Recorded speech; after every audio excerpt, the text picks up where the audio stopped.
Hello ចឹងនៅក្នុងវីដេអូហ្នឹងគឺខ្ញុំចង់និយាយអំពីការសរសេរកូដ C program ដំបូងចឹង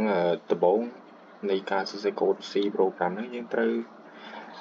សរសេរនៅ include stdio ហ្នឹងវាដតហើយហ្នឹងវាជា library សម្រាប់ឲ្យយើង output ហើយនឹង input នៅទិន្នន័យរបស់យើងអូខេអញ្ចឹងយើងមាននៅ function main function ដែលសម្រាប់ដំណើរការនៅ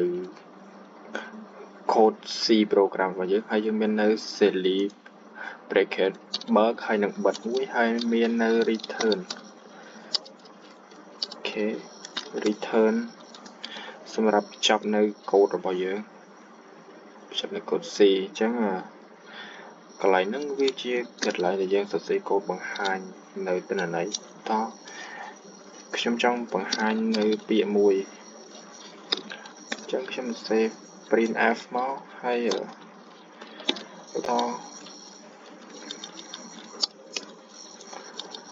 ហើយយើងសរសេរថា hello world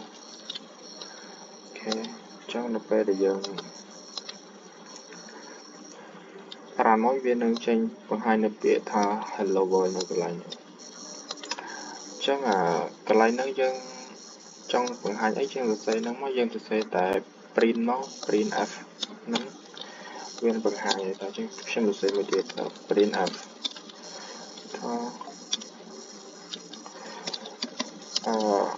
hello C program អញ្ចឹងកន្លែងហ្នឹងវានឹង